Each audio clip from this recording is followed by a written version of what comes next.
নতুনকৈ এখন ডিব্ৰুগড়ত মানে ৰেলৰ ক্ষেত্ৰত সংযোজন হৈছে আৰু লগতে ট্ৰেইনখনৰ আমিও যথেষ্টখিনি দেখিছোঁ যে সুৰক্ষাৰ ক্ষেত্ৰত যথেষ্টখিনি এটা ইয়াত ফেচিলিটিজ এড কৰা হৈছে আৰু বাকী আৰু কি ক'ব এই ক্ষেত্ৰত?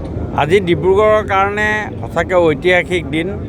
আজি আমাৰ এই বাণীপুৰ ৰেল ষ্টেচনৰ পৰাই ডিব্ৰুগড়ৰ পৰা অমৃত ভাৰত এক্সপ্ৰেছ সমগ্ৰ ভাৰতবৰ্ষৰ যি উন্মোচন কৰা হ'ব তাক আজি ভাৰতৰ প্ৰধানমন্ত্ৰী নৰেন্দ্ৰ মোদী ডাঙৰীয়াই কৰিব আৰু সেইটো এটা ডিব্ৰুগড়ো ইয়াৰ ব্যতিক্ৰম নহয়, ডিব্ৰুগড়ৰ পৰা কৰা হ'ব।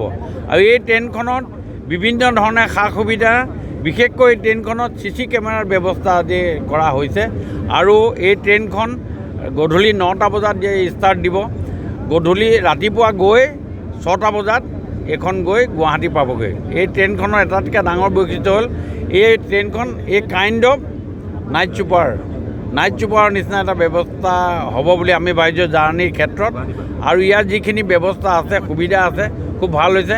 মই সকলোকে অনুৰোধ কৰিছোঁ যাতে আমি যাত্ৰীসকলেও হওক, কৰ্তৃপক্ষও হওক, সকলোৱে যাতে আমি সুন্দৰকৈ এই ট্ৰেইনখন চলাচল কৰাৰ ক্ষেত্ৰত আমাৰ সহযোগিতা আগবঢ়াব পাৰোঁ। আমি ৰেল বিভাগ আৰু ভাৰতৰ প্ৰধানমন্ত্ৰী নৰেন্দ্ৰ মোদী ডাঙৰীয়াক আমি বিশেষভাৱে ধন্যবাদ জ্ঞাপন কৰিছোঁ। আপোনালোকে শুনি ভাল পাব, এই ট্ৰেইনখন হোৱাৰ পাছত ডিব্ৰুগড়ৰ পৰা ভায়া গুৱাহাটী অসমৰ বাহিৰলৈ ওলাই যোৱা ট্ৰেইনৰ সংখ্যা হ'ব 15খন। এইটো আটাইতকৈ ডাঙৰ বৈশিষ্ট্য ডিব্ৰুগড়ৰ আমাৰ এই ৰেল ষ্টেচনটোৰ ক্ষেত্ৰত।